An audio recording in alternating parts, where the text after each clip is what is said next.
Phật tử, có lẽ trong mỗi chúng ta, ai cũng từng có những đêm nằm thao thức không yên.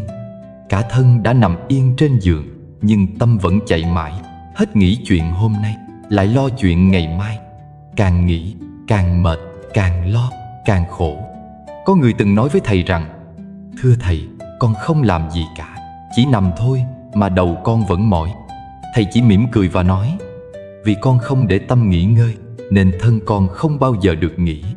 Tâm của chúng ta, quý vị ạ, giống như một hồ nước. Khi mặt hồ bị khuấy động bởi gió, ta không thể soi thấy bóng trăng.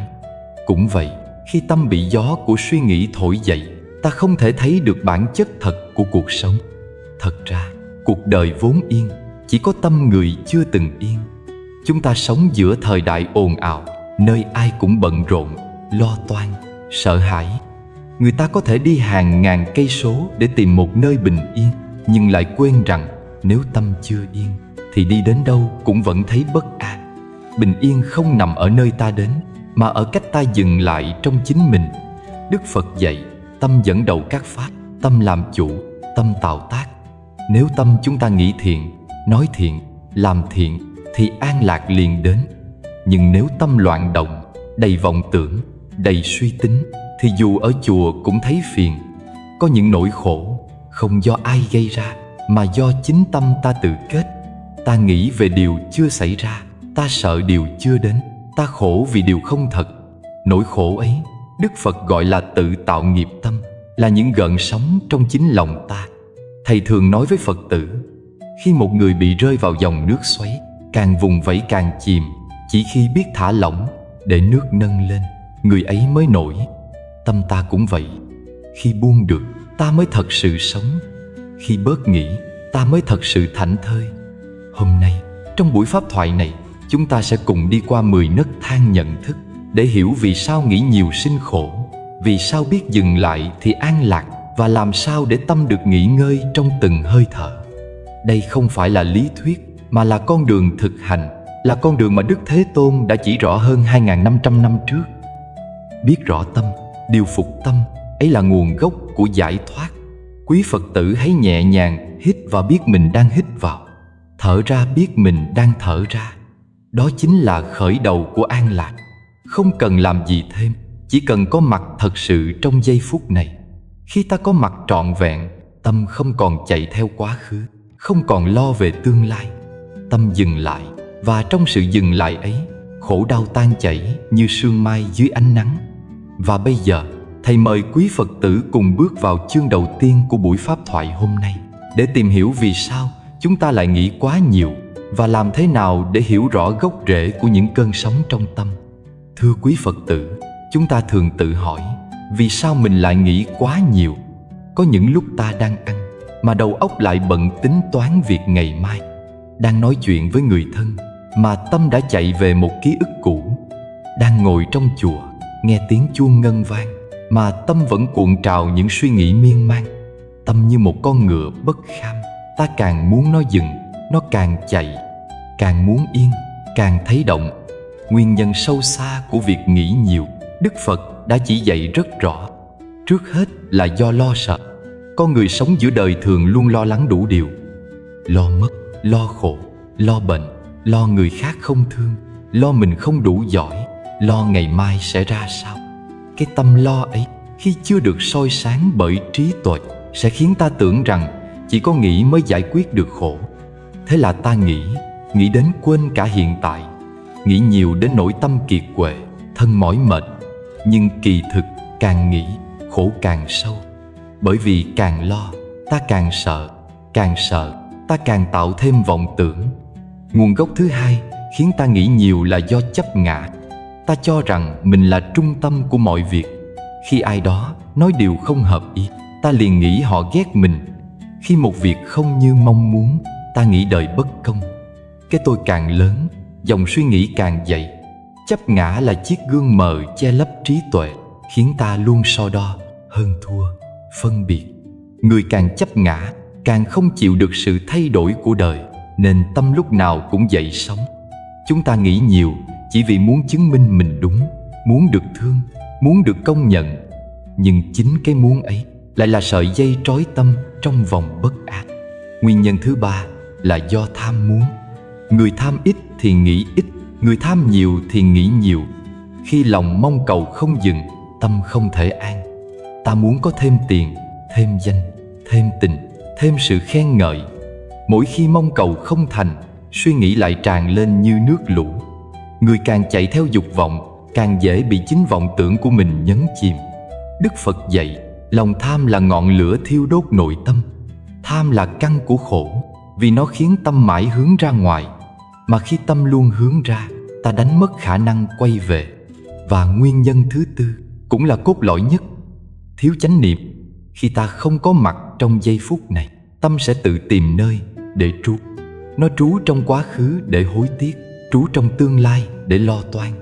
Không có chánh niệm, tâm chẳng khác gì chiếc lá rơi trong gió, không bám được vào đâu.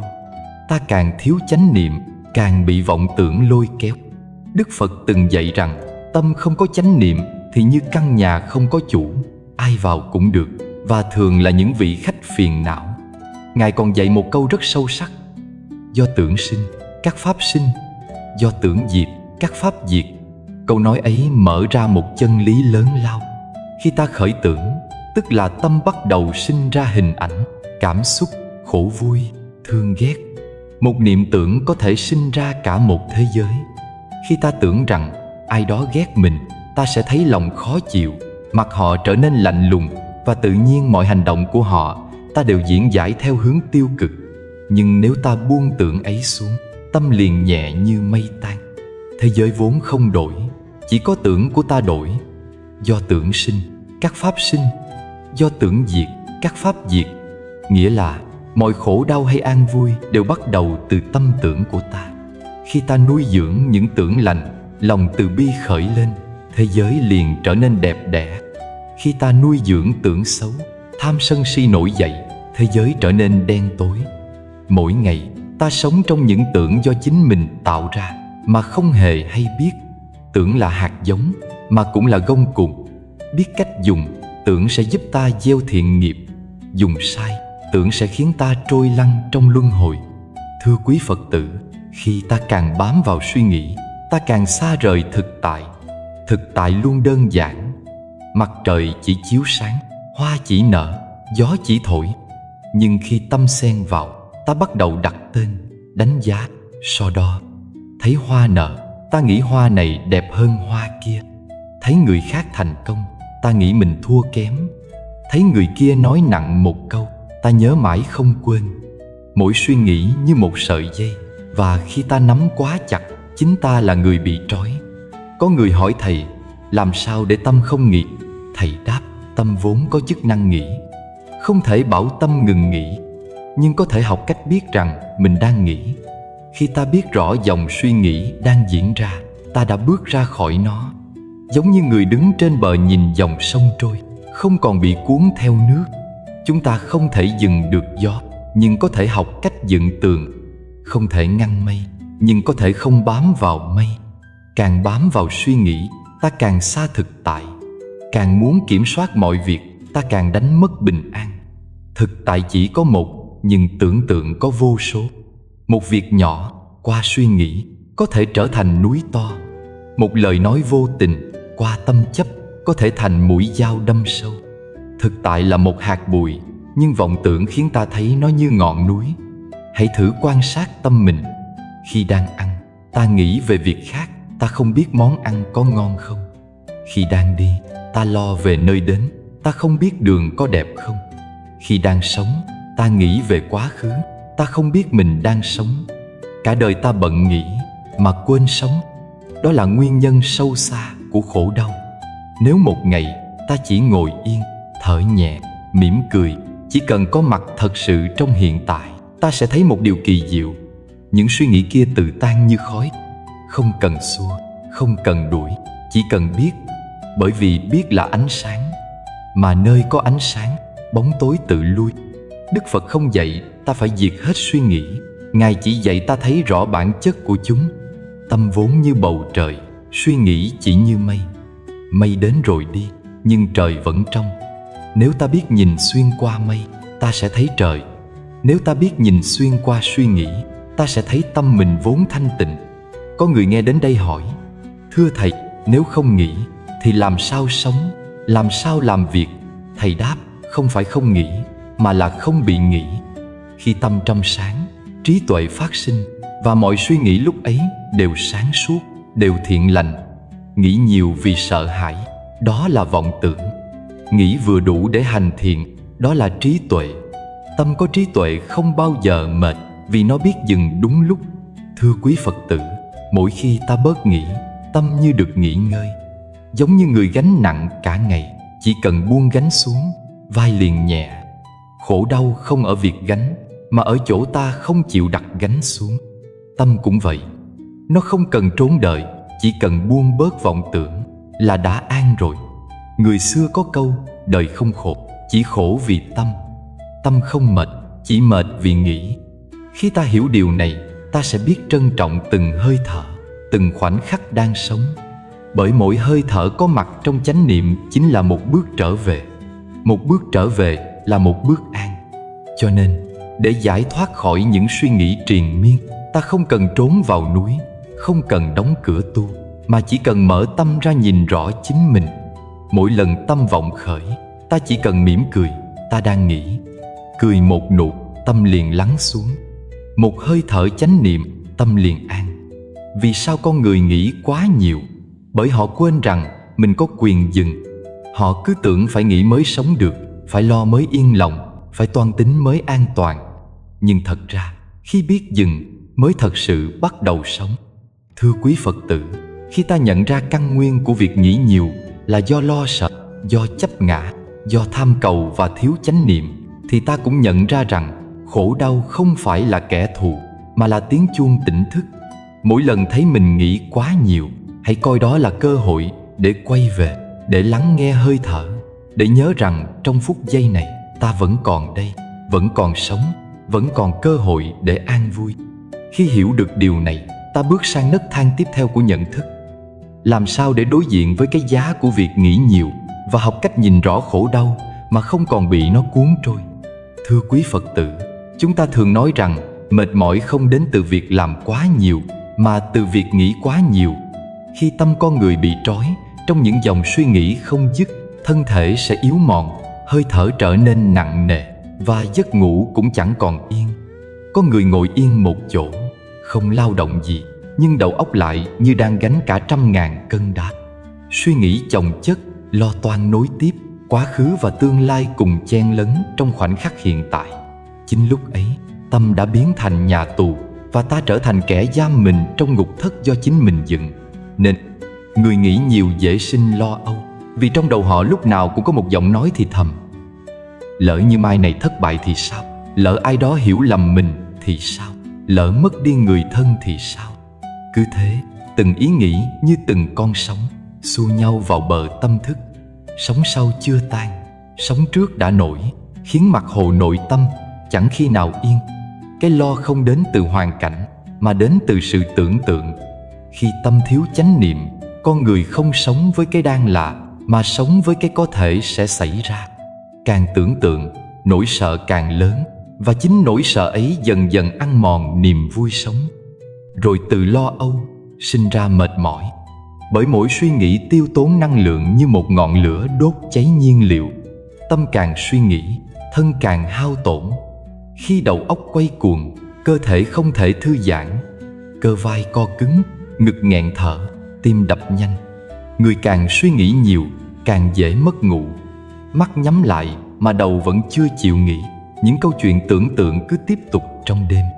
Họ nằm đó trong bóng tối, nhưng tâm không tĩnh lặng.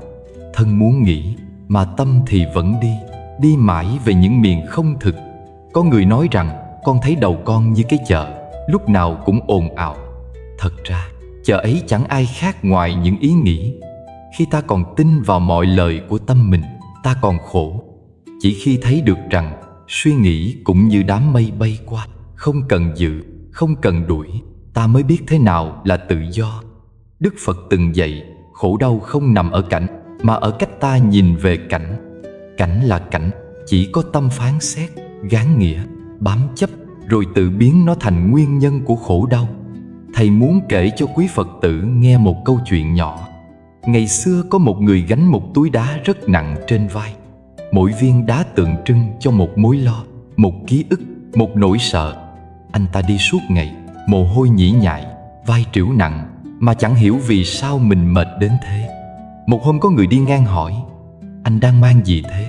Anh ta đáp: "Tôi không rõ nữa, chỉ biết là mình phải mang nó, nếu không tôi thấy bất an." Người kia mỉm cười nói: "Hãy thử đặt nó xuống đi." Anh ta do dự, rồi cuối cùng buông túi đá xuống đất. Lạ thay, vai anh nhẹ hẳn.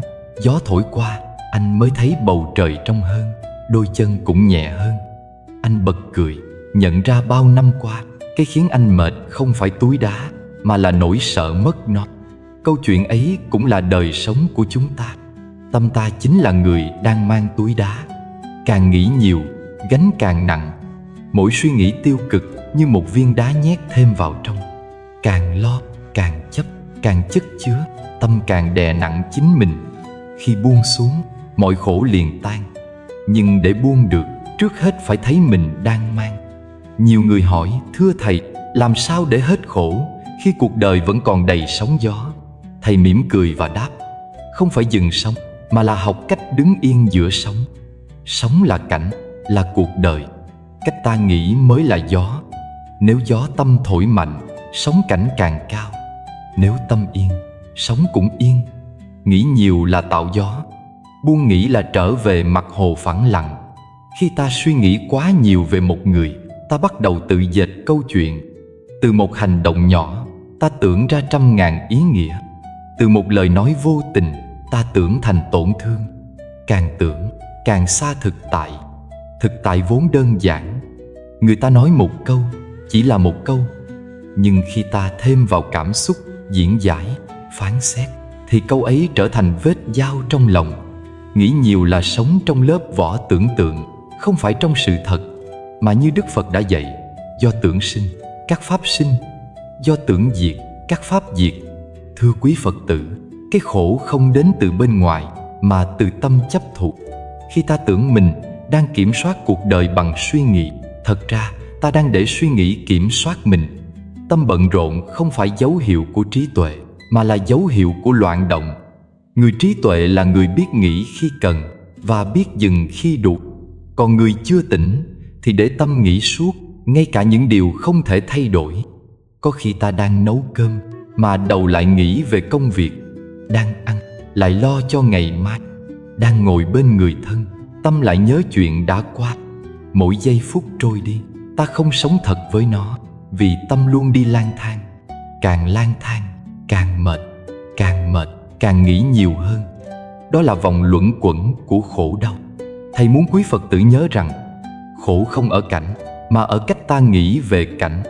Một người nghèo nhưng biết đủ, vẫn có thể mỉm cười. Một người giàu nhưng luôn lo sợ mất, sẽ khổ không dứt. Cùng một sự việc, người này buông được thì an, người kia chấp vào thì khổ. Cảnh không đổi, chỉ tâm đổi. Và chỉ khi tâm đổi, đời mới đổi. Nếu hôm nay quý Phật tử đang mang trong mình nhiều suy nghĩ, hãy dừng lại, hít một hơi thật sâu, rồi hỏi: tôi đang mang túi đá nào trên vai? Có thể đó là nỗi sợ, có thể là quá khứ, có thể là một mối quan hệ chưa trọn. Dù là gì, hãy nhìn nó bằng ánh sáng chánh niệm. Chỉ cần nhận ra, nó đã bắt đầu tan. Vì cái gì được soi sáng, cái đó không còn quyền lực. Tâm nghĩ nhiều giống như mặt hồ bị khuấy đục. Không phải nước đục mãi, chỉ là nó đang động. Khi gió dừng, bùn lắng, nước lại trong. Khi suy nghĩ dừng, tâm lại sáng. Tâm sáng thì mọi khổ đều tan. Không cần cố gắng hạnh phúc, chỉ cần dừng lại, tâm tự an. Và khi tâm đã an, ta mới thấy hóa ra khổ đau chưa từng ở ngoài kia. Nó chỉ là bóng dáng của những ý nghĩ. Mà ý nghĩ thì vô thường, đến rồi đi như mây qua trời. Nếu ta biết mỉm cười nhìn mây, trời sẽ mãi xanh. Thưa quý Phật tử, hãy nhớ, khổ không nằm trong cảnh, mà trong cách ta nghĩ về cảnh. Khi tâm bớt nghĩ, trời lòng tự sáng. Khi buông gánh xuống, vai tự nhẹ. Và chỉ khi tâm thật sự dừng lại, ta mới biết thế nào là hạnh phúc. Thứ hạnh phúc không do tìm kiếm, mà do trở về. Thưa quý Phật tử, trong mỗi người chúng ta đều có một dòng chảy âm thầm mà ít ai nhận ra. Nó là những ý nghĩ đến rồi đi, sinh rồi diệt, như gió thoảng mà vẫn làm sống dậy trong tâm. Đức Phật gọi đó là vọng tưởng. Vọng tưởng là những dòng suy nghĩ không thật, những ảo ảnh do tâm sinh ra. Nó kéo ta về quá khứ, nơi đã qua và chẳng thể đổi thay. Nó đẩy ta đến tương lai, nơi chưa đến và chưa hề có thật. Giữa hai bờ hư ảo ấy, ta đánh mất hiện tại. Đó là giây phút duy nhất mà sự sống thật sự đang diễn ra. Con người khổ vì sống trong vọng tưởng. Khi tâm nhớ chuyện cũ, ta tự trói mình bằng ký ức. Khi tâm lo chuyện sắp tới, ta tự dựng nên sợ hãi. Trong cả hai chiều ấy, ta đều không sống với thực tại. Cái ta gọi là tôi chỉ đang trôi nổi giữa những mảnh nghĩ tưởng, mà chẳng hề đứng trên mặt đất của bây giờ. Vì vậy, người càng suy nghĩ nhiều, càng xa khỏi đời sống thật. Họ nghe tiếng chim mà không thấy chim, nhìn hoa mà không thấy hoa, bởi đầu óc đang ở một nơi khác. Đức Phật dạy rằng tâm con người giống như con khỉ chuyền cành, chưa kịp dừng ở cành này đã nhảy sang cành khác. Cành này là quá khứ, cành kia là tương lai. Giữa rừng vọng tưởng mịt mù, cái khỉ ấy nhảy mãi, không biết mệt, và ta thì chạy theo nó. Mỗi khi tâm khởi lên một ý nghĩ, ta bám vào, rồi từ đó sinh ra trăm ngàn ý nghĩ khác. Tâm chưa từng yên, nên thân cũng chẳng thể nghỉ. Mọi khổ đau của con người bắt đầu từ đó. Vọng tưởng không thật, nhưng sức mạnh của nó lại vô cùng lớn. Một ý nghĩ nhỏ có thể biến thành cơn bão trong lòng. Một hồi ức mờ nhạt có thể trở thành vết thương sâu.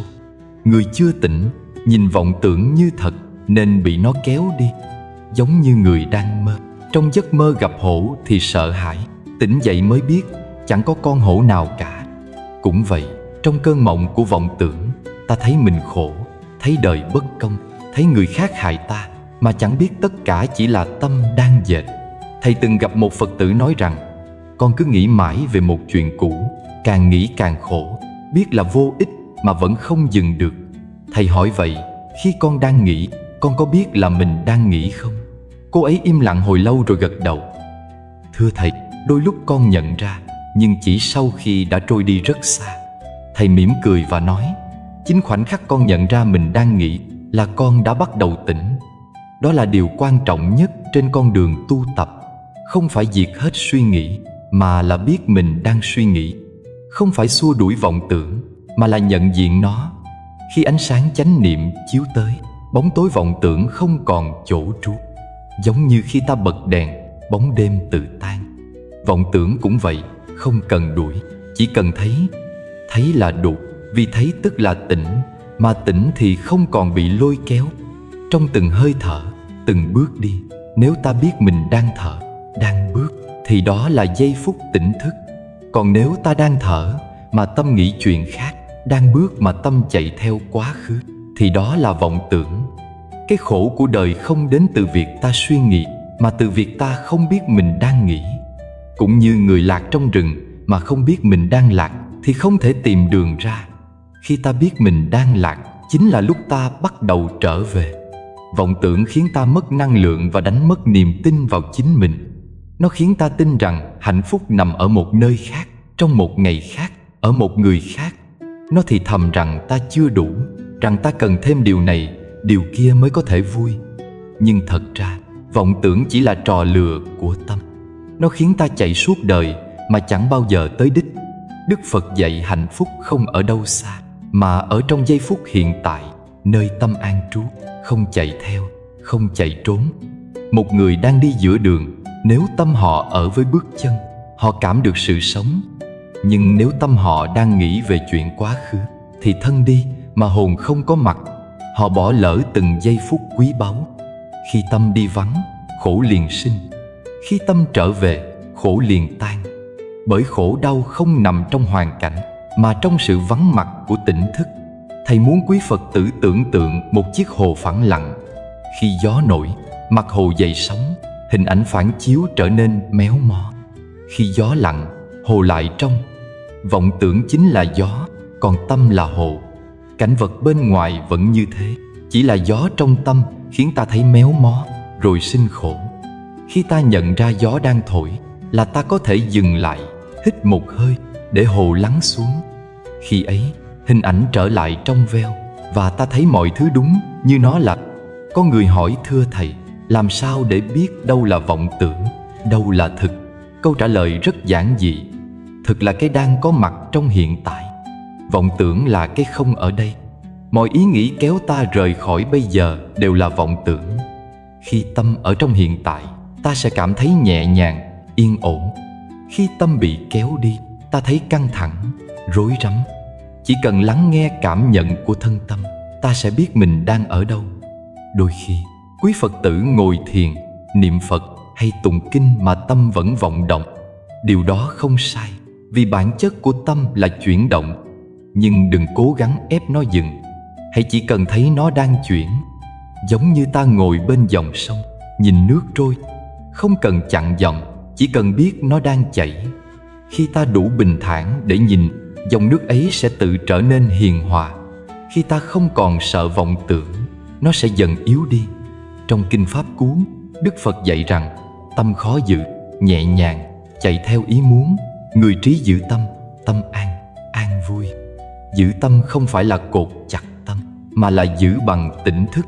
Biết nó đang chạy chính là đã giữ được. Khi ta nhận ra sự chạy ấy là ta đang đứng ngoài nó.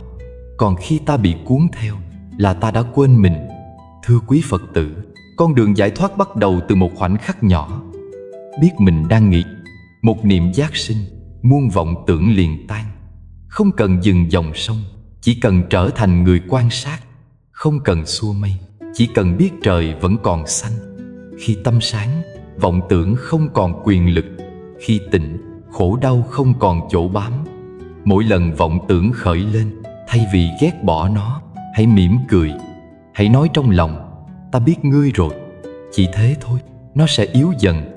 Bởi bóng tối chỉ mạnh khi chưa có ánh sáng. Một ngọn đèn nhỏ cũng đủ xua tan cả căn phòng. Chánh niệm chính là ngọn đèn ấy, soi rọi tâm mình, khiến mọi vọng tưởng trở nên trong suốt.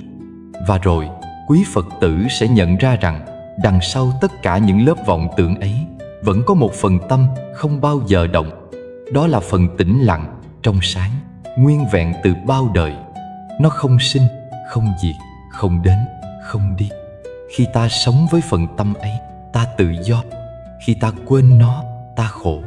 Con đường tu là hành trình trở về với phần tâm ấy, ở phần tâm chưa từng bị vọng tưởng chạm tới. Vọng tưởng là mây, tâm là trời. Mây dù dày đến đâu, trời vẫn còn đó. Khi ta nhận ra mây chỉ là mây, bầu trời liền hiện.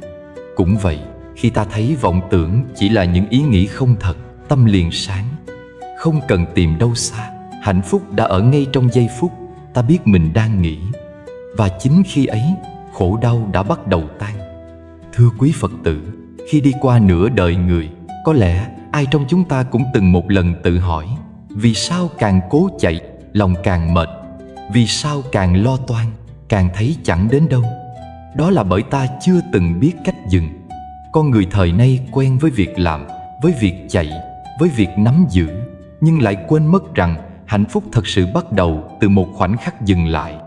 Đức Phật dạy rằng muốn an lạc, trước hết phải biết dừng. Dừng không phải là chối bỏ cuộc đời, không phải là quay lưng với bổn phận, mà là dừng sự rong ruổi của tâm. Dừng nghĩa là quay về với chính mình, là thôi chạy theo quá khứ, thôi đuổi bắt tương lai, thôi mải mê với những điều ngoài tầm kiểm soát. Dừng không có nghĩa là không làm gì cả, mà là làm trong tỉnh thức, sống trong nhận biết. Khi ta đang đi mà biết mình đang đi, đang ăn mà biết mình đang ăn, đang thở mà biết mình đang thở, thì đó là đang dừng. Dừng trong hành động, dừng trong từng hơi thở, dừng trong từng ý niệm. Khi tâm được dừng lại, thân tự khinh an, trí tuệ tự sáng. Nhưng phần lớn chúng ta lại quen sống trong dòng chảy liên tục của vọng tưởng. Tâm chưa bao giờ được nghỉ, chưa bao giờ dừng. Nó chạy từ việc này sang việc khác, từ người này sang người kia, từ nỗi lo này đến hy vọng khác. Cả đời cứ tưởng mình đang sống, nhưng thật ra là đang trôi. Chỉ khi dừng lại, ta mới biết mình đã đi quá xa khỏi chính mình.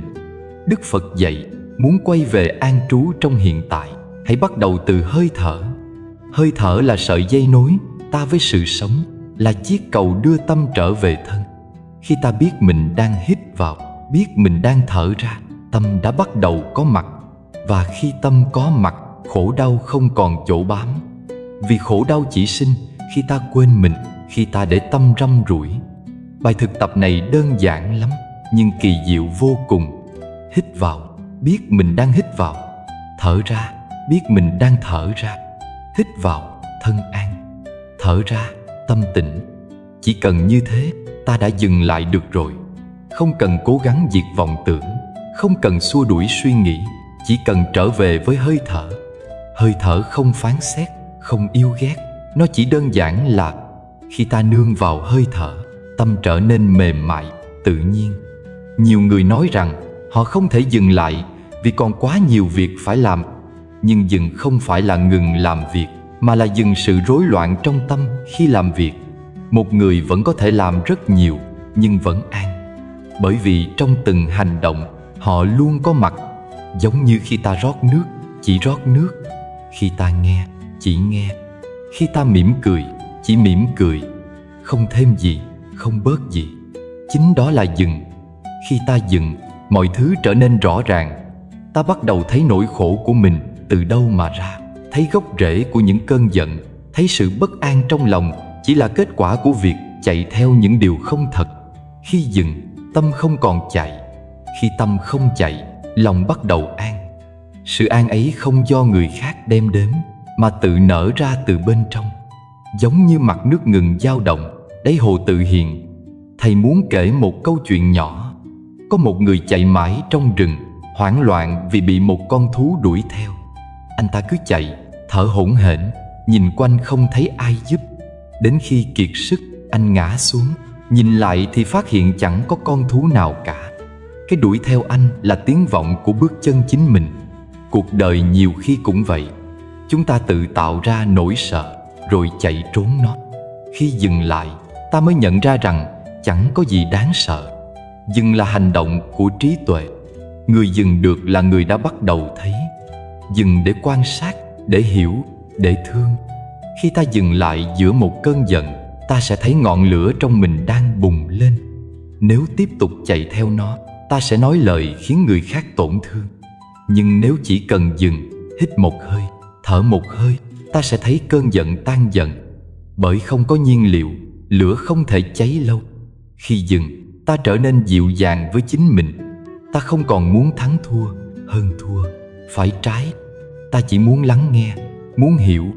Ta nhận ra rằng bao lâu nay mình không cần phải cố gắng để trở thành ai khác. Chỉ cần là chính mình, sống trọn với phút giây này là đủ. Sự dừng ấy là cánh cửa mở vào an lạc. Có một vị thiền sư từng nói, nếu con biết dừng lại, con sẽ thấy bông hoa nở ngay dưới chân. Quý Phật tử thử để ý xem, khi ta chạy vội, ta không thấy hoa, không nghe chim, không cảm nhận được gió. Nhưng khi dừng lại, bỗng thấy bao điều đẹp đẽ đang có mặt quanh mình. Cái đẹp, cái hạnh phúc vốn chẳng ở đâu xa, chỉ là ta đi quá nhanh nên bỏ quên. Dừng cũng là cách ta chữa lành. Trong những lúc tâm bị tổn thương, thay vì chạy đi tìm câu trả lời, hãy dừng lại. Dừng để thở, dừng để lắng nghe chính mình, dừng để nước mắt được rơi. Vì khi ta dừng, năng lượng yêu thương có cơ hội sinh ra. Còn khi ta chạy, chỉ có sự trốn tránh và kiệt quệ. Đôi khi, chỉ cần dừng vài phút trong ngày, ngồi yên, thở nhẹ, cũng đủ để thân tâm hồi phục.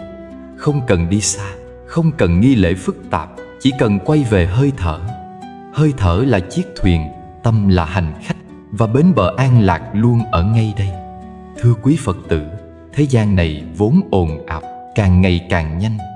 Nhưng người có trí là người biết đi chậm. Đi chậm không phải vì yếu đuối, mà vì họ thấy rõ. Dừng lại không phải vì trốn chạy, mà vì họ hiểu rằng chỉ trong sự dừng ấy, ta mới thật sự sống. Nếu mỗi ngày ta có thể dành ra vài phút để dừng, để hít vào thật sâu và thở ra thật nhẹ, thì những cơn sóng trong lòng sẽ nhỏ lại. Khi đó, lời nói trở nên hiền hơn, ánh mắt ấm hơn, nụ cười thật hơn. Đó là công phu tu tập không bằng hình thức, mà bằng sự tỉnh thức. Thầy mong rằng Quý Phật tử sẽ mang bài thực tập này vào từng giây phút sống. Sáng thức dậy, hít vào, biết mình còn sống. Thở ra, mỉm cười với một ngày mới. Khi gặp chuyện buồn, hít vào, nhận diện nỗi buồn. Thở ra, cho phép mình được an. Khi bị ai đó làm tổn thương, hít vào, biết mình đang giận. Thở ra, ôm lấy cơn giận bằng hiểu biết. Chỉ cần như thế, ta đang đi trên con đường giải thoát. Và rồi, khi tâm đã biết dừng, quý Phật tử sẽ nhận ra một điều vi diệu. An lạc chưa từng ở xa, nó luôn có mặt, chỉ là ta chưa đủ yên để nhận ra. Khi dừng, mọi khổ đau như bão tan. Khi dừng, nụ cười trở lại.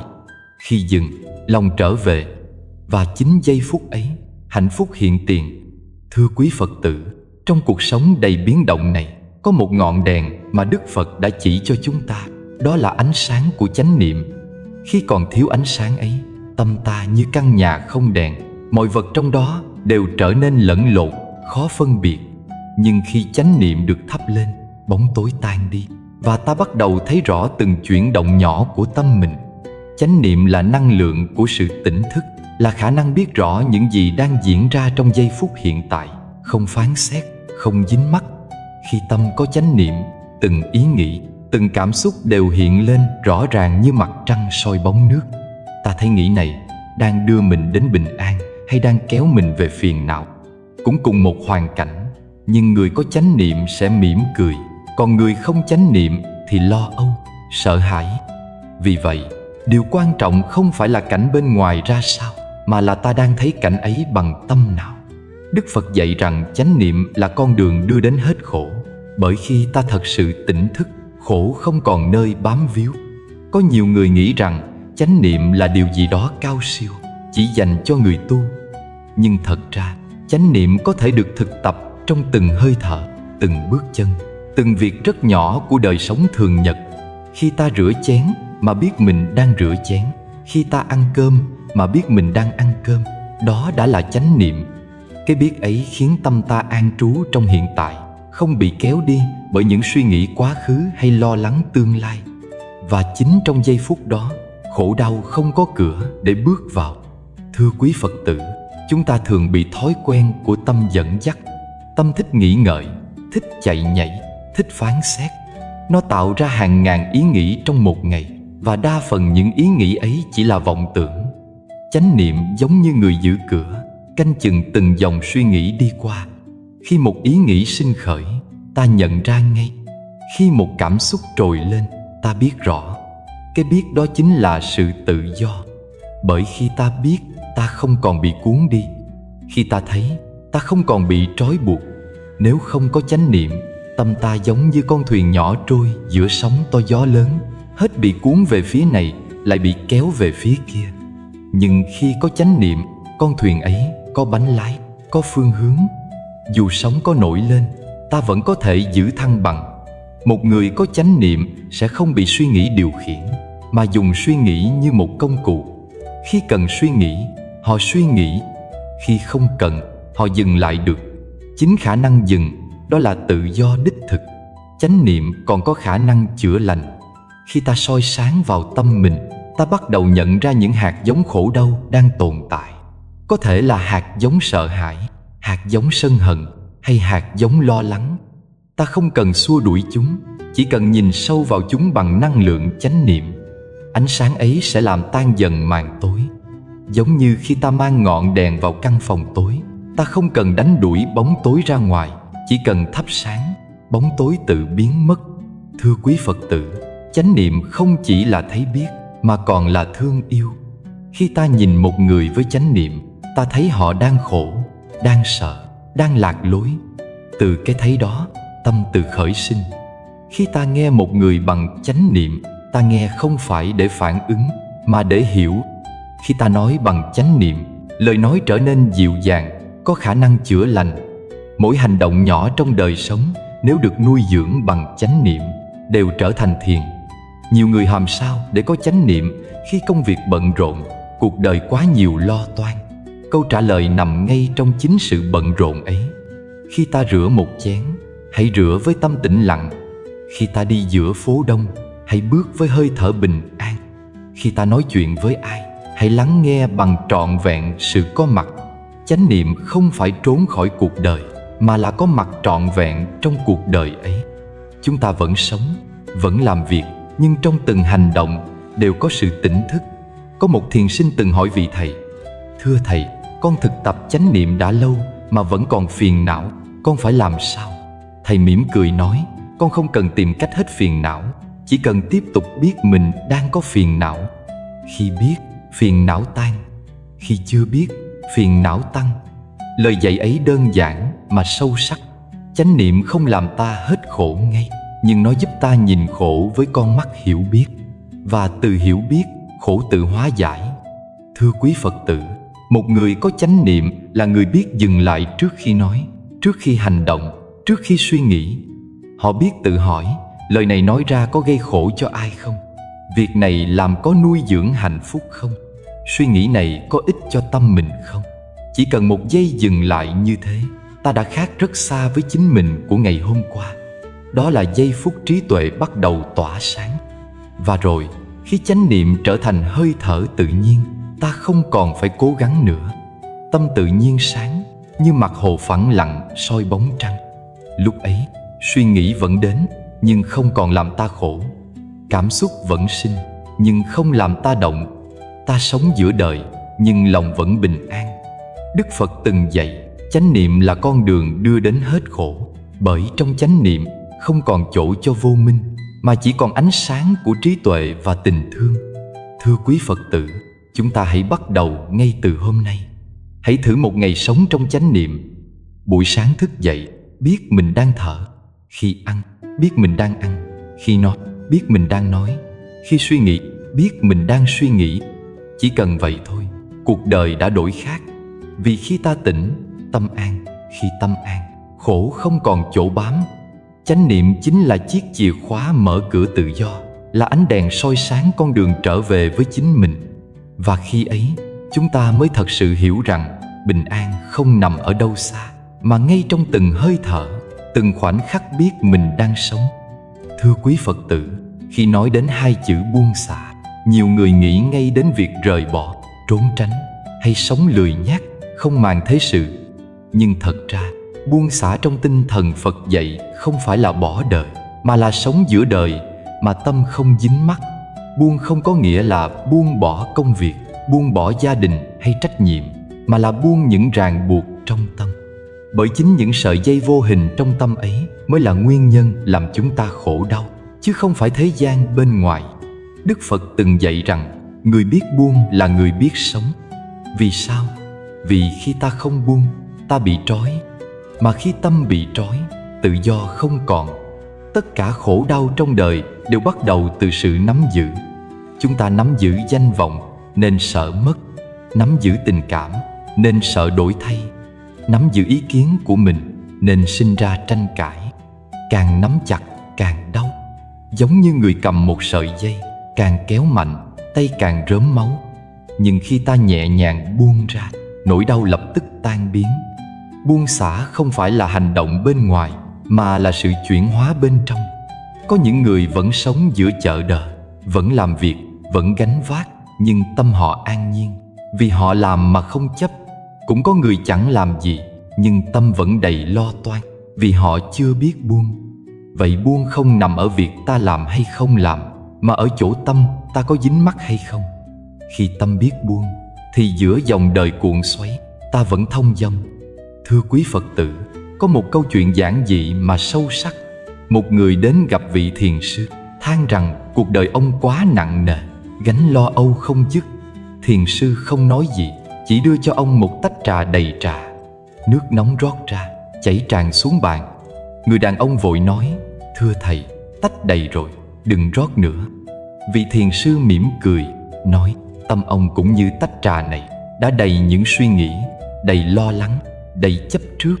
Nếu không buông bớt, làm sao có chỗ cho bình an đi vào." Lời dạy đơn giản ấy, nhưng chính là tinh túy của buông xả. Buông không có nghĩa là vô tâm hay thờ ơ. Ngược lại, người biết buông là người có tâm rất sâu. Họ không bị chi phối bởi khen chê, được mất. Họ làm hết lòng, nhưng không đặt nặng kết quả. Họ yêu thương nhưng không ép buộc người khác phải yêu thương lại theo cách mình muốn. Họ giúp người nhưng không mong được ghi nhận. Họ sống giữa đời mà không bị đời cuốn đi. Đó là nghệ thuật sống tự tại. Thưa quý Phật tử, nhiều người khổ vì họ nghĩ rằng phải nắm thật chặt thì mới giữ được hạnh phúc. Nhưng kỳ thật, càng nắm chặt, hạnh phúc càng dễ tan. Giống như khi ta nắm một nắm cát trong tay, càng siết, cát càng rơi. Chỉ khi ta nhẹ tay, cát mới nằm yên. Tình thương cũng vậy. Nếu ta yêu ai mà luôn muốn người ấy theo ý mình, người ấy sẽ nghẹt thở. Chỉ khi ta buông nhẹ cho người ấy không gian, thì cả hai mới thật sự an. Buông không giết chết tình thương, buông giúp tình thương trở nên tinh khiết và tự do hơn. Người có trí tuệ hiểu rằng đời vốn vô thường. Mọi thứ đến rồi đi, sinh rồi diệt, không có gì là mãi mãi. Khi ta chấp vào cái vô thường là ta đang níu giữ khói mây. Đức Phật dạy buông là con đường đi đến tự tại. Bởi khi ta buông, ta chấp nhận sự thay đổi của vạn pháp. Ta không chống lại dòng chảy của cuộc đời, mà thuận theo nó trong an nhiên. Cây biết rụng lá khi mùa thu đến, biển biết lặng khi gió ngừng. Con người cũng nên biết buông khi duyên đã hết. Buông còn là một sự dũng cảm. Dũng cảm nhìn lại chính mình, dũng cảm đối diện với sự thật rằng có những thứ không thể níu giữ. Không phải ai cũng có thể buông, bởi buông cần trí tuệ. Người yếu đuối buông vì bất lực, người trí tuệ buông vì hiểu. Khi ta hiểu rằng mọi thứ đều do duyên hợp mà thành, ta không còn cố ép giữ. Khi hiểu rằng hạnh phúc không nằm ở sự sở hữu, ta không còn đau khổ khi mất đi. Có người hỏi, nếu buông hết thì còn gì để sống? Thưa quý Phật tử, buông không phải là không sống, mà là sống thật sâu. Khi buông, ta mới thật sự thấy được cái đẹp của hiện tại. Khi không còn dính mắc, ta mới có khả năng tận hưởng từng hơi thở, từng tia nắng, từng nụ cười. Người biết buông là người sống trọn vẹn trong từng giây phút. Họ không để quá khứ kéo lùi, cũng không để tương lai cuốn đi. Họ an trú trong hiện tại, và trong hiện tại ấy, niềm vui hiện ra. Buông cũng là một bài học về yêu thương.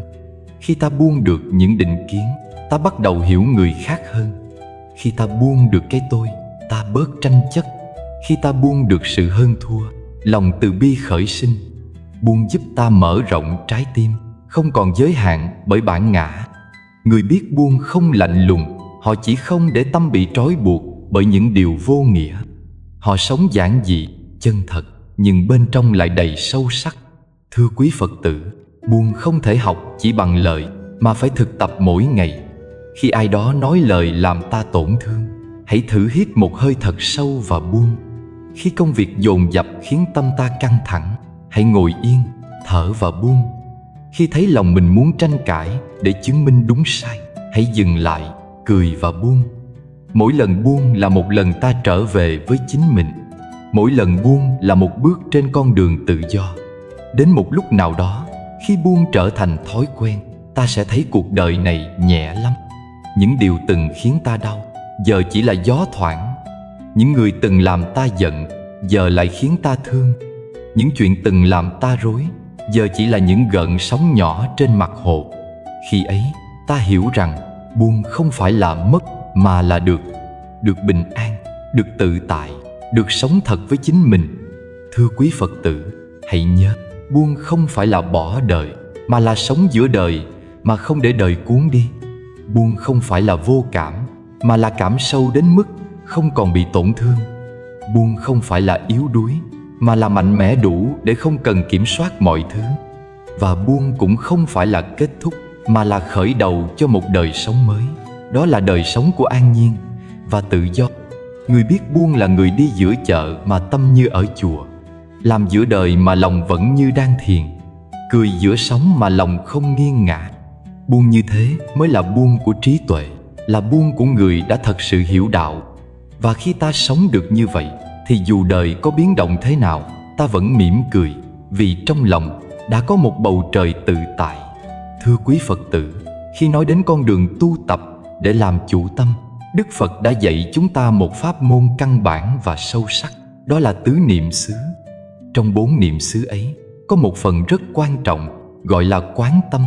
Quán tâm nghĩa là soi chiếu tâm mình trong từng khoảnh khắc, thấy rõ nó đang như thế nào, đang vui hay buồn, đang thương hay ghét, đang lo lắng hay bình an. Người tu quán tâm không phải để kiểm soát hay xua đuổi tâm, mà để nhận diện nó bằng ánh sáng của chánh niệm. Chúng ta thường có thói quen đồng hóa mình với những cảm xúc. Khi tâm lo, ta nói tôi lo. Khi tâm sợ, ta nói tôi sợ. Khi tâm giận, ta nói tôi đang giận. Nhưng thật ra, cái tôi ấy không phải là tâm. Cái tâm chỉ là những đợt sóng, còn cái biết tâm ấy mới là mặt biển tĩnh lặng phía dưới.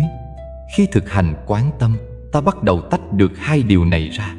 Ta không còn là người bị cuốn trôi bởi cảm xúc, mà trở thành người đứng trên bờ, quan sát những con sóng đang vỗ vào mình.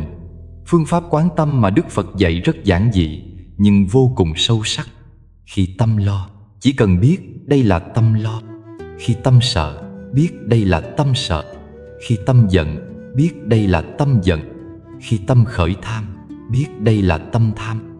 Chỉ cần biết, không cần làm gì thêm. Cái biết đó chính là chánh niệm. Cái biết ấy không phán xét, không muốn thay đổi, chỉ lặng lẽ soi sáng. Và chính trong sự soi sáng ấy, tâm tự điều hòa, vọng tưởng tự tan.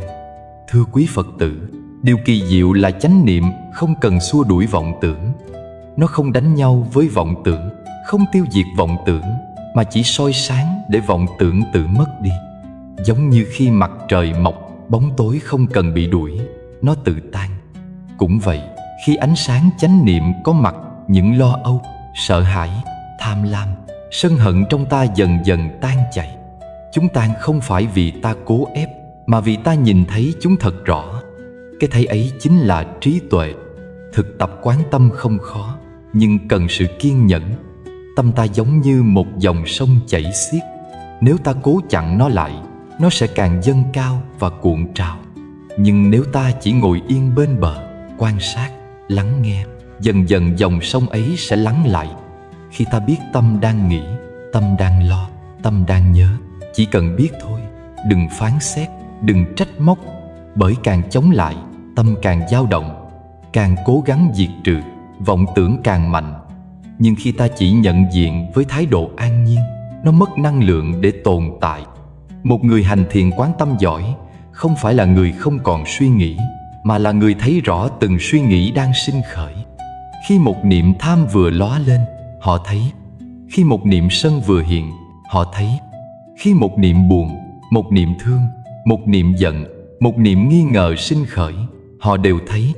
Chính cái thấy đó khiến họ không còn bị trôi theo.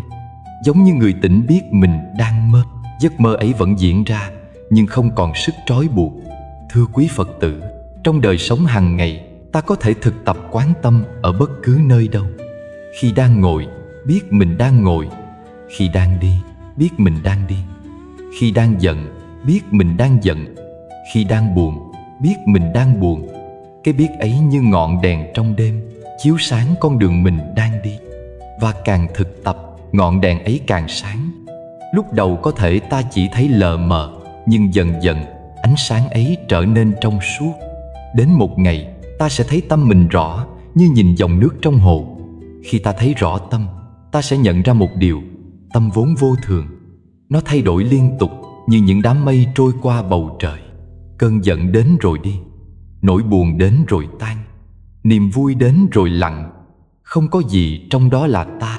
Khi hiểu điều này, ta bớt chấp, bớt khổ. Bởi cái gì đến rồi đi thì không đáng để ta đồng hóa hay bám víu. Khi thấy rõ như vậy, ta không còn bị cuốn vào vòng xoáy của cảm xúc nữa. Có một câu chuyện nhỏ kể rằng một người đệ tử hỏi thầy: "Thưa thầy, làm sao để con không còn vọng tưởng?" Vị thầy mỉm cười nói: "Đừng xua đuổi nó, chỉ cần biết nó đang có mặt." Người đệ tử hỏi: "Nhưng nếu con biết mà nó vẫn còn thì sao?" Thầy đáp: "Cứ tiếp tục biết. Khi con đủ tỉnh thức, vọng tưởng không thể ở lâu. Nó sẽ như khách đến rồi đi, còn con là chủ, con vẫn ở đó." Lời dạy ấy là tinh túy của pháp quán tâm. Thưa quý Phật tử, thực hành quán tâm cũng là một hành trình quay về.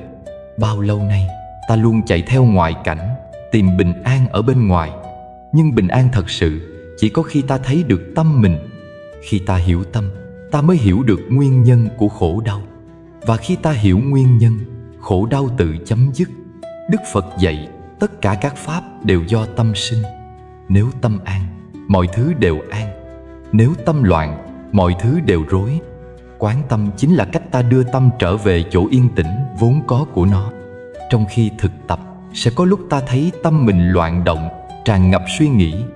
Đừng sợ hãi. Chính khi ta thấy được sự loạn động ấy là đã có một phần tỉnh thức.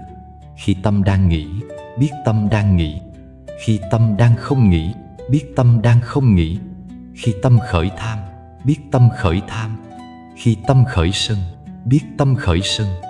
Từng cái biết nhỏ ấy là những hạt giống tỉnh thức được gieo vào mảnh đất thân. Nếu mỗi ngày ta chăm sóc, hạt giống ấy sẽ lớn lên thành cây giác ngộ. Có người nói, con tu mãi mà tâm vẫn loạn.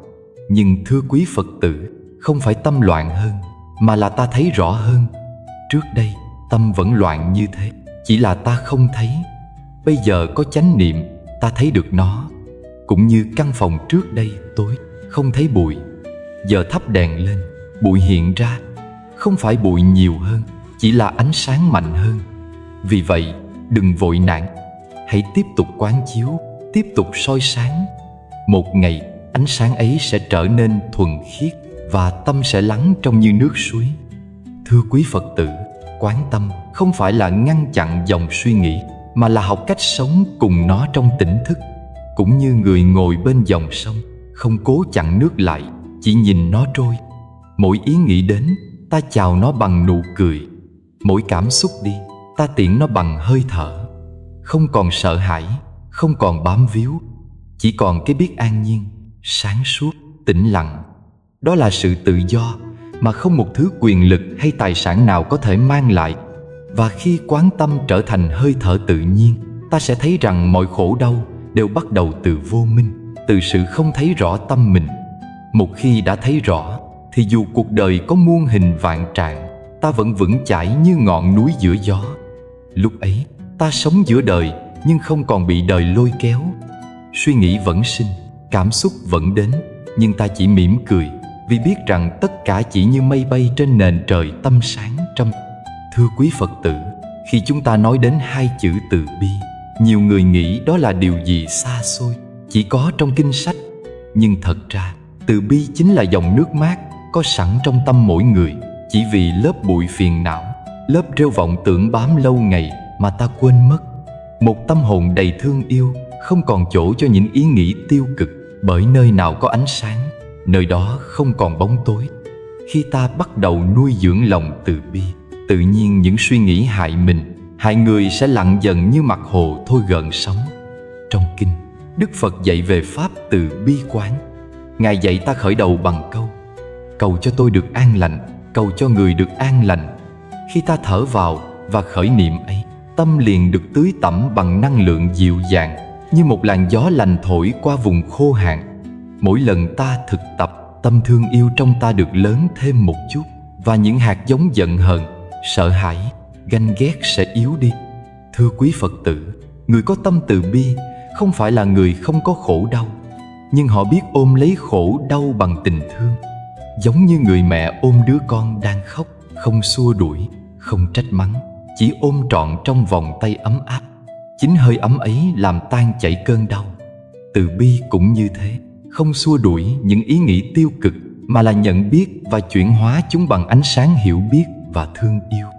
Khi ta có thể nói với chính mình rằng tôi hiểu nỗi khổ của tôi xin thương lấy tôi, thì ngay khoảnh khắc đó, một phần bóng tối trong tâm đã được soi sáng. Có làm sao tôi có thể yêu thương kẻ đã làm tôi tổn thương? Đức Phật dạy rằng hận thù không bao giờ diệt được hận thù, chỉ có từ bi mới diệt được hận thù. Nếu ta trả hận bằng hận, tâm ta sẽ chất thêm lửa. Nhưng nếu ta nhìn thấy trong người kia cũng có nỗi sợ, có vô minh, có khổ đau như ta, thì lòng sân hận sẽ dần tan chảy.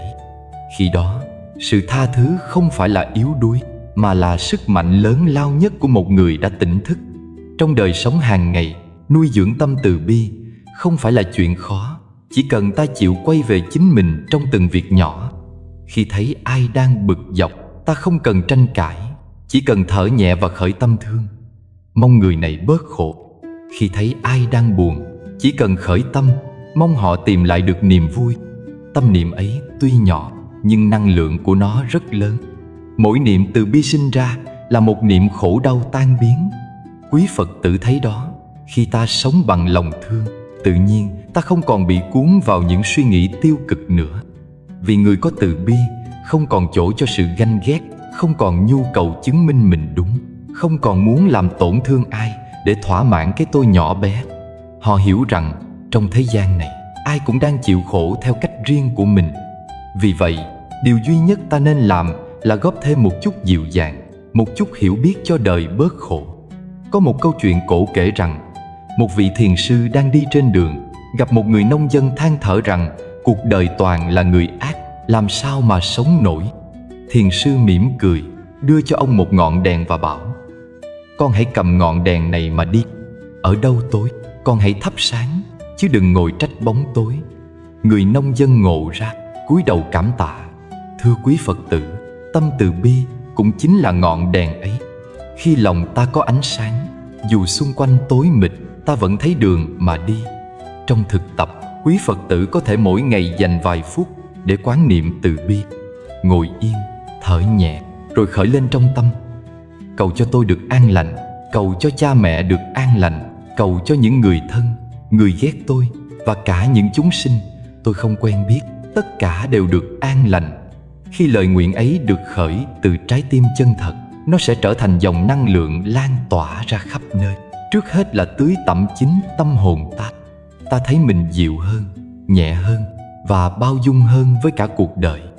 Một người có tâm từ bi không còn nhu cầu tranh hơn thua, cũng không dễ bị tổn thương bởi lời nói của người khác, bởi họ hiểu rằng người đang nói lời cay độc chính là người đang khổ. Khi tâm đầy thương, mọi sự đều có thể cảm thông.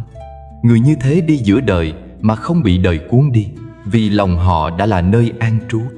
Từ bi không phải là điều gì cao xa, mà là một cách sống. Khi ta biết lắng nghe ai đó mà không phán xét, đó là từ bi. Khi ta biết tha thứ cho người đã lầm lỗi, đó là từ bi. Khi ta biết thương mình, biết cho mình nghỉ ngơi, không tự dằn vặt, đó cũng là từ bi. Chỉ cần mỗi ngày gieo một hạt nhỏ như vậy, tâm từ bi sẽ lớn dần như cây bồ đề được tưới tẩm mỗi sáng. Thưa quý Phật tử, một người có lòng từ bi là người sống trong bình an. Vì khi thương, ta không còn muốn làm khổ ai, mà cũng chẳng muốn làm khổ chính mình. Tâm ấy nhẹ như mây, mát như nước và sáng như ánh trăng soi giữa đêm. Đức Phật từng dạy, từ bi là trái tim của đạo, là nơi nương tựa cho muôn loài. Khi ta thực tập được từ bi, tự nhiên những ý nghĩ tiêu cực sẽ tự tan như sương sớm tan dưới nắng.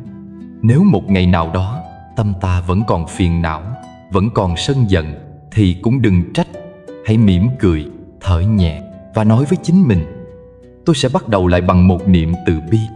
Chỉ cần một niệm như thế thôi, ta đã làm cho cả bầu trời trong tâm sáng lên một chút. Và dần dần, ánh sáng ấy sẽ đủ lớn để soi đường, dẫn ta đi qua mọi bóng tối trong đời. Thưa quý Phật tử, có bao giờ chúng ta tự hỏi, vì sao con người càng có nhiều lại càng bất an, càng cố gắng đạt được điều mình muốn thì càng thấy thiếu? Đức Phật dạy rằng, gốc rễ của khổ đau chính là lòng tham. Đây không chỉ là tham tiền, tham danh, mà còn là tham tình, tham sự vừa ý. Một tâm chưa biết đủ thì dù có cả thế gian vẫn chưa bao giờ thấy an. Ngược lại, người biết dừng, biết hài lòng thì dù chỉ có một bữa cơm đạm bạc, một chỗ nằm yên tĩnh, cũng cảm thấy hạnh phúc. Có một buổi chiều nọ, Đức Phật cùng chư Tăng đi khất thực. Trên đường, Ngài gặp một người nông dân nghèo, áo quần rách rưới, nhưng nụ cười rạng rỡ. Người ấy chắp tay thưa: con không có gì quý giá để cúng dường, chỉ có tấm lòng biết ơn, vì Ngài đã chỉ cho con biết cách sống bình an. Đức Phật mỉm cười, chúc lành cho ông, rồi tiếp tục đi. Một lát sau, Ngài đến nhà một vị phú hộ. Người này giàu có, đầy tớ đông, nhưng nét mặt cau có, lo lắng. Khi nghe Đức Phật hỏi, ông đáp con giàu nhưng không an, vì sợ mất. Đêm nào con cũng thức, canh chừng của cải. Đức Phật nhìn ông, ôn tồn nói: người nghèo mà biết đủ còn an lạc hơn kẻ giàu mà mãi lo toan. Thưa quý Phật tử, hạnh phúc không ở vật chất, mà ở cách ta nhìn và sống với nó. Một túp lều đơn sơ nhưng tràn ngập tiếng cười vẫn ấm hơn cung điện lạnh lẽo đầy sợ hãi. Một người biết đủ sẽ không bị cảnh đời chi phối, bởi họ hiểu rằng mọi thứ chỉ là phương tiện. Cái giường ta nằm, căn nhà ta ở, chén cơm ta ăn, tất cả đều chỉ phục vụ thân này trong một quãng ngắn của kiếp người. Thân này rồi cũng tan, của cải rồi cũng mất, chỉ có tâm biết đủ là thứ không ai có thể lấy đi. Đức Phật từng dạy biết đủ là giàu nhất. Lời dạy này tưởng đơn giản, nhưng để thực hành được cần có trí tuệ lớn. Người biết đủ là người thấy rõ bản chất của đời sống. Không có gì thật bền vững. Khi hiểu rằng mọi thứ đều vô thường, ta không còn đeo đuổi mãi một điều gì với ảo tưởng rằng nó sẽ mang lại hạnh phúc lâu dài. Khi ấy, lòng tham lắng xuống, tâm an trú trong hiện tại và hạnh phúc tự nhiên có mặt. Có người nói, nếu tôi không mong cầu, làm sao tôi có động lực để sống? Nhưng thưa quý Phật tử, biết đủ không có nghĩa là buông xuôi, mà là hành động với tâm bình thản, không bị ham muốn chi phối.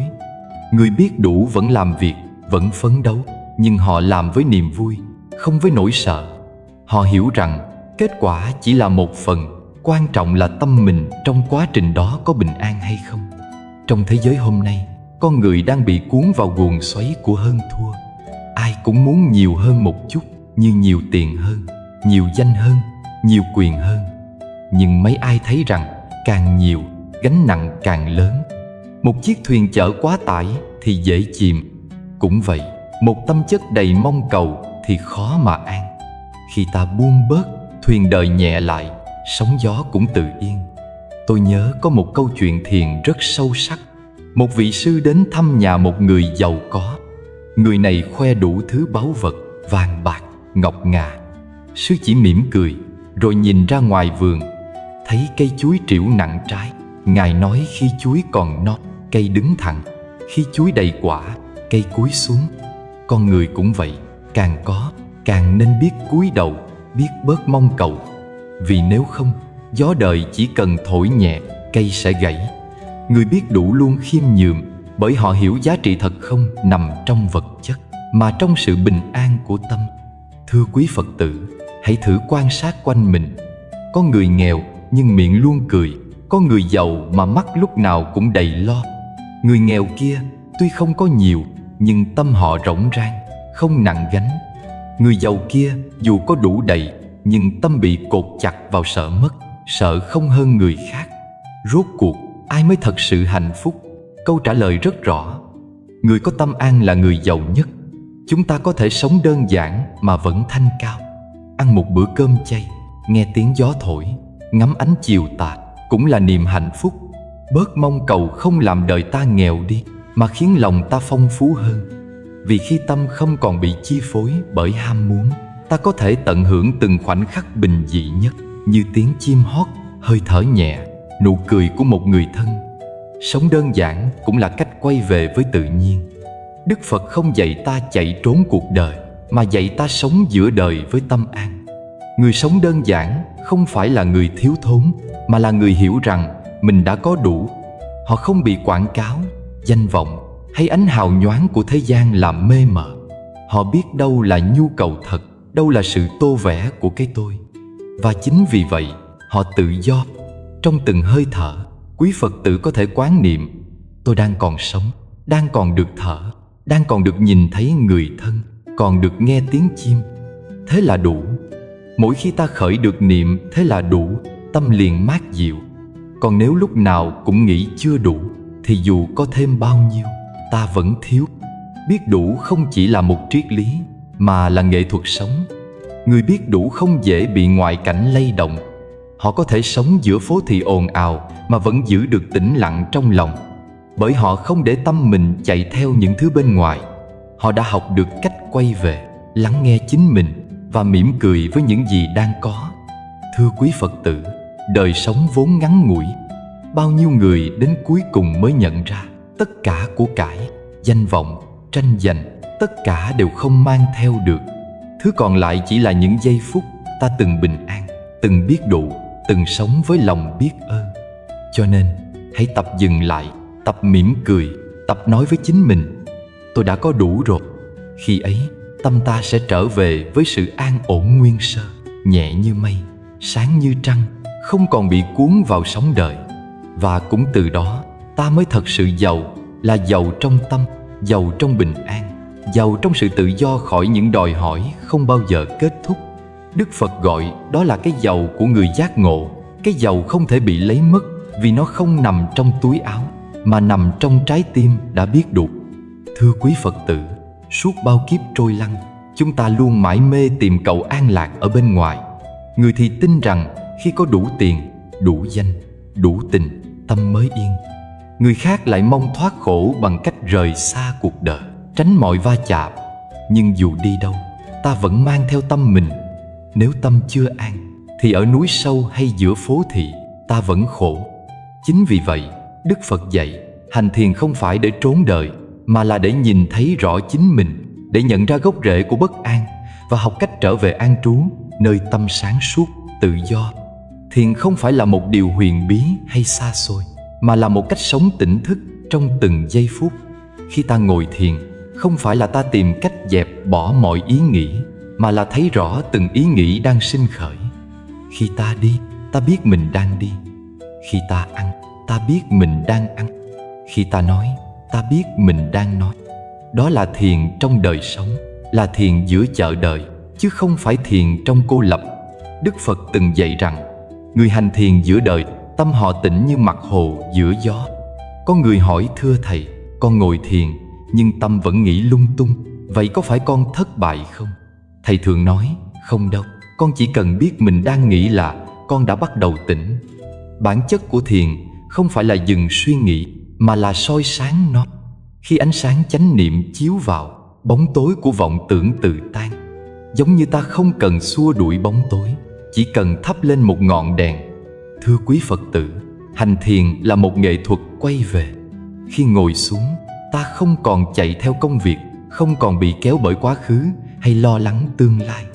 Ta chỉ ở đây, cùng hơi thở này. Hít vào, biết mình đang hít vào. Thở ra, biết mình đang thở ra. Đó chính là lúc tâm trở về nhà. Mỗi hơi thở là một nhịp cầu nối thân và tâm lại với nhau. Khi tâm và thân hợp nhất, ta không còn lạc lối trong những vọng tưởng. Trong sự lặng yên ấy, ta bắt đầu nghe được tiếng nói chân thật của chính mình, là tiếng nói không còn bị nhiễu bởi sợ hãi, tham vọng hay so sánh. Thiền trong đi là bước từng bước vững chãi.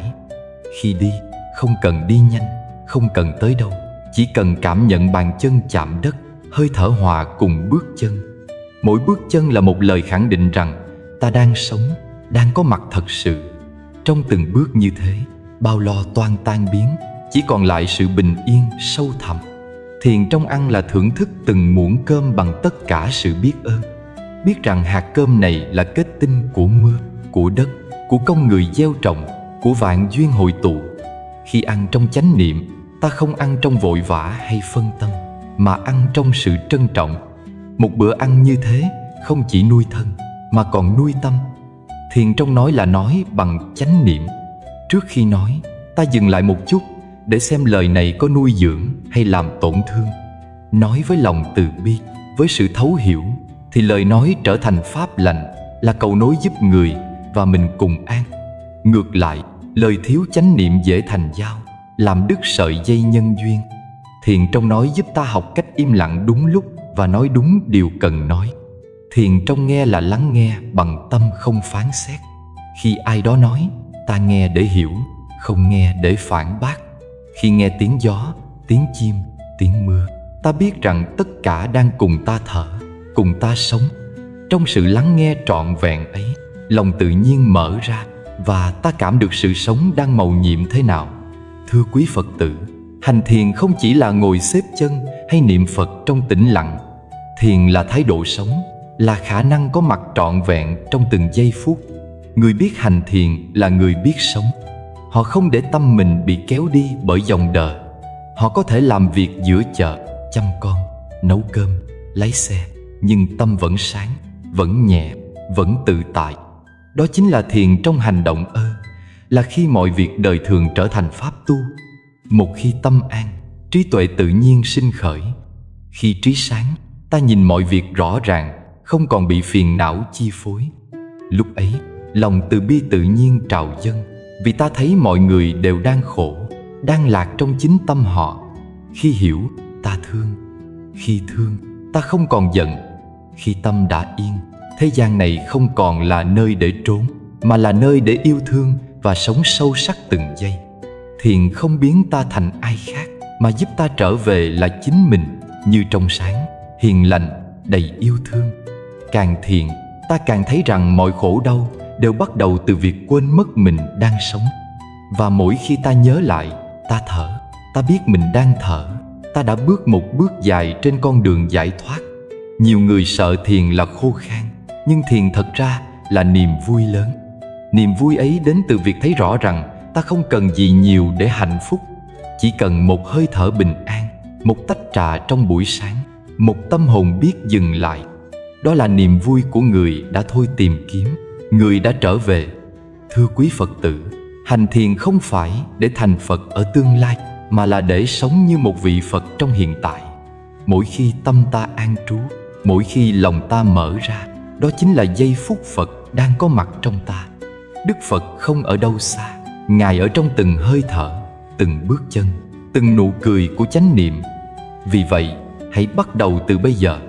Khi quý vị nghe tiếng chuông, đừng vội làm gì, chỉ cần dừng lại và thở. Khi nhìn thấy một đóa hoa, hãy mỉm cười. Khi gặp người mình không thích, hãy nhớ rằng họ cũng đang khổ như mình đã từng. Khi tâm khởi phiền, hãy biết đây là tâm phiền, chỉ thế thôi, và phiền não sẽ dần tan như mây tan sau cơn gió. Một người hành thiền thật sự không còn tìm cầu hạnh phúc nữa, vì họ đang sống trong hạnh phúc. Hạnh phúc không ở ngày mai, mà ở giây phút này. Khi tâm yên, trí sáng, lòng từ khởi, ấy là bí quyết sống an vui mà Đức Phật đã truyền dạy cho chúng ta. Thưa quý Phật tử, nếu hôm nay quý vị chỉ mang về một điều từ buổi pháp thoại này, thì đó chính là hơi thở. Hãy giữ hơi thở như giữ một người bạn thân. Mỗi khi tâm loạn, chỉ cần thở và mỉm cười, ta sẽ thấy mình đang trở về nhà. Nhà của tâm, nhà của an vui thật sự. Và khi ấy, cuộc đời dù có đổi thay thế nào, lòng ta vẫn vững vàng như núi, sáng như trăng và an như dòng nước chảy qua mọi nẻo trần gian. Khổ đau của đời người, xét đến cùng, không đến từ cảnh, không đến từ người, mà đến từ chính những gì ta ôm giữ trong tâm. Tâm đầy mong cầu thì khổ vì không được, tâm đầy chấp trước thì khổ vì mất đi, tâm đầy sân hận thì khổ vì tự thiêu mình trong lửa nóng. Đức Phật từng dạy rằng tất cả phiền não đều sinh từ một niệm khởi lên, rồi ta tin nó là thật. Khi ta biết dừng lại, nhìn sâu, thì hóa ra chẳng có gì thật đáng để khổ đến thế. Khi tâm bớt nghĩ nhiều, ta không còn bị quá khứ lôi kéo hay tương lai ám ảnh. Quá khứ là một giấc mộng đã tan, tương lai là một giấc mộng chưa đến. Chỉ có hiện tại là nơi sự sống đang thở.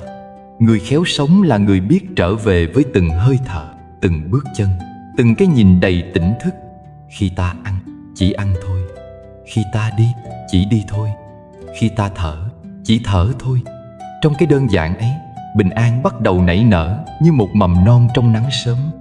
Đức Phật nói, tâm tĩnh lặng như mặt hồ thu, trăng trí tuệ tự soi sáng. Khi nước lặng, trăng hiện. Khi tâm yên, trí khởi. Người tu không cần cố tìm trí tuệ ở đâu xa, chỉ cần dừng lại để thấy rõ chính mình.